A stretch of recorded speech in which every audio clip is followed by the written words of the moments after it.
So picture this, because I think it's painfully relatable for anyone working in the trades right now. Oh, yeah, definitely. You sent out like 20 estimates last month. You spent hours sitting in traffic driving out to these properties. Right.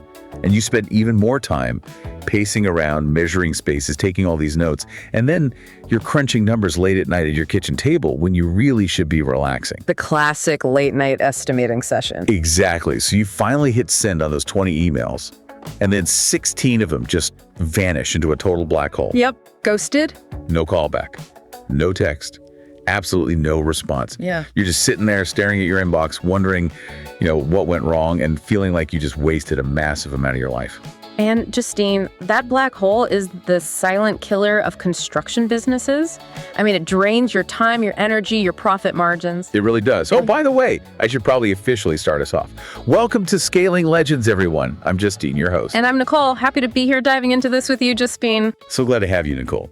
Because the mission of this deep dive today is to completely dismantle that send and pray method you were just talking about. Right, because if your current sales process is just getting a lead, driving out there, emailing an estimate, and then crossing your fingers, you are relying entirely on either being the absolute cheapest option in town or just getting lucky. And hope is definitely not a scalable business strategy. It is not, which is why we're exploring the client conversion system today. It's this highly systematic approach designed to take a contractor's average close rate, which, usually hovers around a very frustrating 15 to 20%. Yeah, that sounds about right for most folks. Right, and it elevates it to the 35 to 45% tier. That is the exact tier where top performing contractors operate. Wow, okay, so practically doubling the close rate. How do we even start to get there? Well, to understand how to get to that top tier, we have to look at the psychology of the buyer. The traditional contractor sales process is fundamentally broken because, honestly, it operates a lot like a genuinely bad first date. Oh, I love this analogy, like showing up and just talking about yourself. Exactly. Think about it from the homeowner's perspective. The contractor shows up, maybe a little unprepared, spends the entire time talking only about themselves, their tools, how great their crew is. Right, just bragging. Yep. Then they abruptly hand over a massive bill and sit by the phone wondering why the homeowner never texted back. It really is a terrible date. It's awful. So the goal here is to completely flip that dynamic. The entire system we're unpacking today is built on engineering absolute trust at every single step of the interaction, long before money is ever discussed. Because trust is the currency that actually closes the deal, right? Exactly. But to build it, we cannot start at the site visit. That's too late. We have to rewind to the very first touch point, which is the intake call. The moment they first reach out. Yes. What happens before you even step foot on a client's property completely dictates the trajectory of the entire sale. There is a very specific high-speed timeline required here. Okay, break that down for us. What's the timeline? Rule number 1 of the intake phase. You must respond to an inquiry within 2 hours, not the end of the day, not the next morning, 2 hours. See, I know a lot of people listening are currently up on a roof or under a sink thinking, Justine and Nicole, I can't always drop my tools to answer the phone in 2 hours. I get that pushback all the time, but let's look at the why. When a homeowner is reaching out for a contractor, they are usually in a state of high anxiety. Well, for sure, their roof is actively leaking. Or they're finally pulling the trigger on a kitchen remodel they've stressed over for literally years. The first person to answer the phone isn't just a contractor, they are a first responder offering psychological relief. That makes so much sense. You're giving them peace of mind immediately. By relieving that immediate stress, you create a subconscious loyalty bond before you even introduce yourself properly. And the numbers back this up. According to Smart Business Automator's Market Intelligence Report, the first contractor to respond gets the job 35 to 50% of the time. Wait, really? Up to 50% of the time, just for being first. Yes. Regardless of the actual price, just by being the fastest to engage, you are practically flipping a coin to win the job. Speed literally wins. Half the battle is just showing up first. Yeah. That's incredible. But it's not just about picking up the phone and saying, hey, when can I come look at it, right? You want to filter them before you waste gas driving out there. Exactly. You need to ask 5 specific qualifying questions to ensure they are actually a fit for your business model. Okay, what are those 5 questions? You want to uncover their rough timeline, their budget expectations, the core reason for the project. Like the actual motivation behind it. Right. Then, who the decision makers are, and finally, what their past experiences with contractors have been. Got it. So if they pass that filter on the call, then what? Then you schedule the site visit, and that visit needs to happen within 48 hours of the call. 2 hours to respond, 48 hours to get on site. That momentum is crucial. It is. But between hanging up the phone and knocking on their door, there is a fascinating intermediate step that almost no one does: the pre-visit package. The pre-visit package. Okay, what goes into that? It is your secret weapon, Justine. It's a brief, highly professional email sent before you arrive. It includes a short introduction of who exactly will be showing up, what the homeowner can expect during the site visit, 2 to 3 high-quality photos of similar work you've done, and 1 strong client testimonial. Okay, I can hear someone listening right now pushing back on this. They're thinking, look, I'm a local guy coming to look at your deck. I don't have a whole corporate marketing department. Doesn't sending a pre-visit package sound a little, I don't know, too slick? Again, it might turn people off. It's a super common fear. But we have to look at the reality of the industry. 95% of contractors skip this step entirely. They just show up, often late, in a dusty t-shirt. Yeah, that is definitely the stereotype. Which means sending this email is the absolute easiest way for you to stand out. It isn't about being slick or corporate. It's about being profoundly professional. Right, because asking for 20 or 30 grand isn't a casual thing. Exactly. When a homeowner is preparing to hand over tens of thousands of dollars to a total stranger, their internal alarm bells are ringing. They are worried about getting scammed or having their home torn apart and abandoned. Because construction is inherently invasive. You are literally tearing apart their sanctuary. Yes. So, by sending that email with a photo of yourself and an outline of what to expect, you are systematically dismantling their anxiety. You're showing them, I am organized, I communicate clearly, and other people in your community trust me. You transition from being a random wildcard contractor to a vetted professional before you even pull into their driveway. It completely changes the energy of the site visit. You walk in, and they already feel like they know you. That's huge. But I imagine all of that carefully constructed goodwill can evaporate pretty quickly if you carry the wrong energy into their home. Oh, in a second. And this is where we see a massive failure point. Most contractors walk through the front door, shake hands, and instantly pull out their tape measure. The tape measure reflex. It's such a classic move. It really is. And it makes total sense from the contractor's perspective. Measuring a 10 by 12 room is a comfortable, controllable task. It's safe. Having an intimate conversation about the client's financial fears or past traumas with bad contractors is highly uncomfortable. The tape measure is a psychological shield, but hiding behind it costs you the job.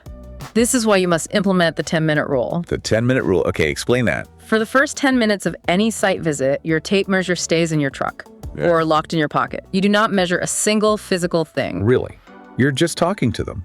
You're spending those 10 minutes diagnosing the emotional problem, not the physical space. You're asking deep, probing questions. Things like, what matters most to you about this project? Or what are you secretly worried might happen?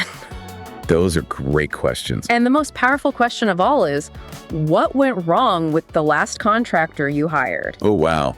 Yeah, that would definitely open the floodgates. That question is the key to the entire kingdom.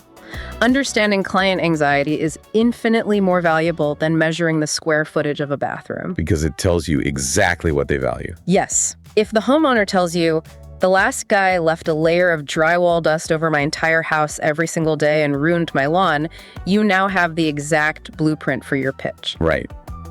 You know that when you present your solution, you shouldn't just talk about the quality of your lumber. You need to emphasize your daily HEPA filter cleanup protocol and your site protection guarantees. Exactly. You are solving the problem they actually care about. Which perfectly sets up the next major shift in this system, the difference between an estimate and a proposal. Because once you leave the house and go back to your desk, you cannot just send them a spreadsheet. Spreadsheets are for accountants. They scream commodity. When you send a simple list of materials, labor hours, and a final price at the bottom, you are begging the client to take your spreadsheet, lay it next to 3 other contractor spreadsheets, and compare you line by line to find the cheapest option. You've reduced all your expertise down to a single dollar amount. Precisely. Instead, you need to send a proposal that tells a specific story. And it needs to be a 4-page story, right? Let's break down the anatomy of those 4 pages, because this is where the magic happens. Okay, so page 1 is incredibly simple, but it does something profound. You restate their goals. You literally type out the concerns they shared with you during those first 10 minutes without the tape measure. So you're reflecting their own words back to them. By restating their goals, you prove that you were actually listening. Then, page 2 outlines your specific approach and exactly why your method solves the worries they mention on page 1. And where does the price come in? That's page 3. Page 3 introduces the investment, the actual price, along with crystal clear payment terms so there are no surprises. And page 4. Finally, page 4 outlines your process, the project timeline, and your warranty. It is a comprehensive professional document. Now, I know the immediate objection here, Nicole. A contractor is thinking a 4-page document. It takes me an hour just to write a 1-page estimate. I do not have time to write a novel for every lead. And that's a fair point, but the beauty of this is that 80% of a 4-page proposal is templated. Your warranty, your general process, your payment terms, those don't change from job to job. You are really only customizing pages 1 and 2 to reflect their specific diagnosis. Think about it like going to the doctor. If a surgeon walked into the waiting room, didn't tell you what was wrong, didn't explain the procedure, and just handed you a massive bill for surgery, you'd be horrified. You'd run out of there. Right. You'd demand to know what they were cutting, why they were doing it, and how long the recovery would take. The 4-page proposal is your diagnosis and your treatment plan combined. It validates the homeowner's anxiety. It explicitly says, I heard your concerns, I understand your specific problem, and here's the exact structured way my team is going to fix it. It elevates you from a laborer to a consultant. Okay, so you've written this beautiful consultative proposal. You export it as a nice PDF. This brings us to the most dangerous moment in the entire process, the execution phase. The danger zone. The adrenaline is pumping, you attach the PDF to an email, you hit send, and then you wait. You just pray to the construction gods that they reply. And we call that the send and pray method. It is a guaranteed recipe for getting ghosted. You are surrendering all control of the narrative. So how do we keep control? You have to take control of the delivery using a delivery call. You do not just email a proposal into the void. You send the email, you wait exactly 2 minutes, and then you call the client's phone. Oh man.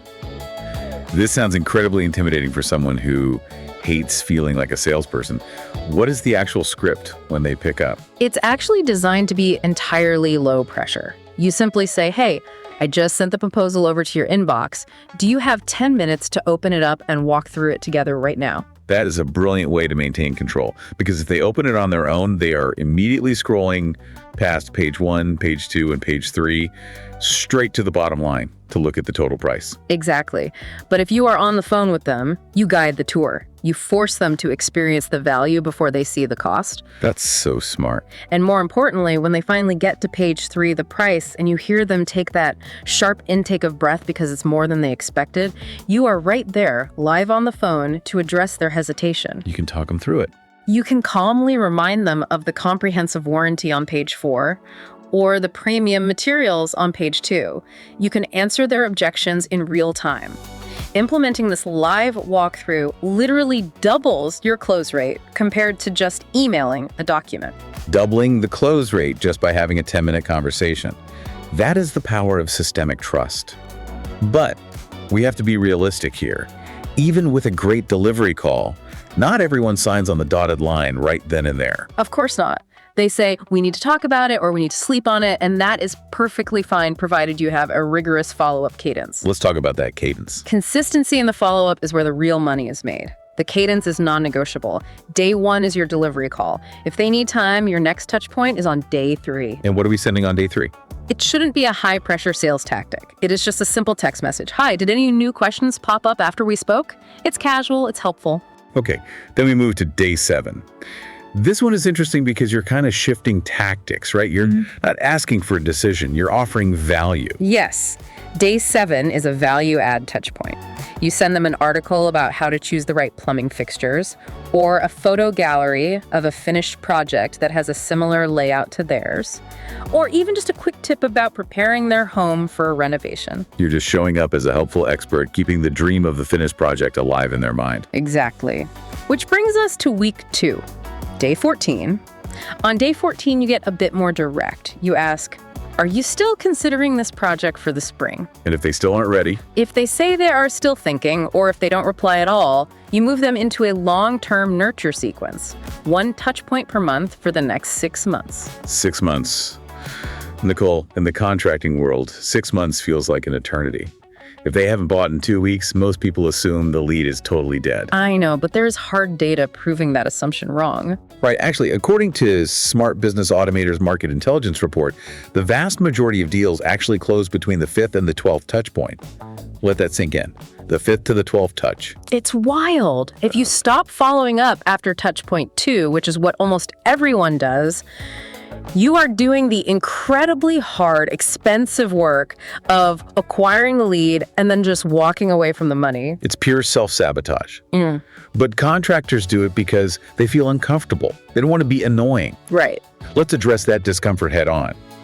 A lot of folks listening consider themselves craftspeople. They are builders, not telemarketers. The idea of bothering someone for 6 months makes their skin crawl.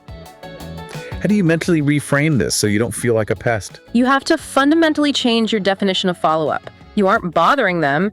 You are providing highly organized customer service. Customer service. Think about the homeowner's life. They are busy. They have demanding jobs, kids with soccer practice, aging parents. Their home renovation project easily gets pushed to the back burner. When you follow up consistently, you are doing them a favor by keeping their project organized. That makes a lot of sense. You are auditioning for the job. You are demonstrating, in real time, exactly how reliably you will communicate if they actually hire you. If you disappear after sending one email, they will naturally assume you are going to disappear for 3 weeks when the construction gets tough, too. You're proving your operational competence. Like, I am this organized before you pay me. Imagine how well run your job site will be. Exactly. But let's face facts. Even if your pre-visit package is flawless, your proposal is a work of art, and your follow-up is perfectly timed, some clients will still go completely silent. They turn into ghosts. It is inevitable. But a systematic approach doesn't just let them fade away into the black hole. We bring them to a firm decision point, using what we call the close the file technique. Okay, this is perhaps the most fascinating psychological trigger in the entire system. When a lead has been totally unresponsive, you don't send an email begging for their business. What is the exact script you use here? You send this precise message. Hi, name. I wanted to follow up on the proposal one last time. If you have decided to go in a different direction, there are absolutely no hard feelings. Just let me know so I can close out the file on my end. Close out the file. It's such a subtle phrase, but it flips the entire power dynamic. Why is that specific phrasing so effective?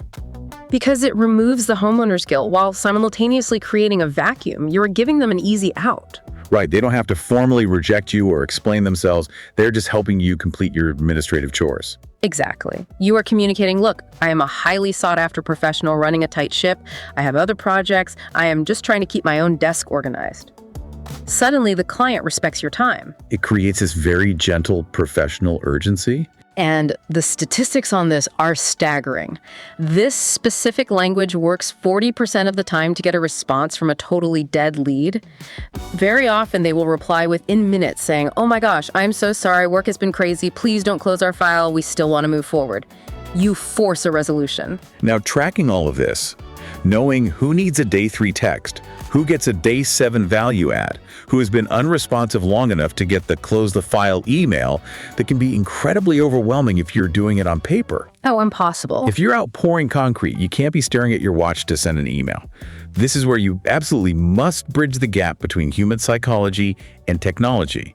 You need a CRM, customer relationship management software. Yes. Think of a CRM as a digital brain for your business. It remembers exactly who you talk to, what day they are at in their specific follow-up sequence, and it automatically sends that casual text or email for you while you are busy running your crew. You build the trust system once, you let the digital brain manage the timeline and the automated messages, and you only step in to execute the high-value human elements, like the delivery call or the site visit. Exactly. But we have to talk about the final step. What happens when the system works perfectly? They reply to that email, or they say yes on the delivery call, and they sign the contract. Pop the champagne. Right, most contractors pop bottle of champagne, take a victory lap, and completely ignore the client until the start date 3 months later. Which is a catastrophic error.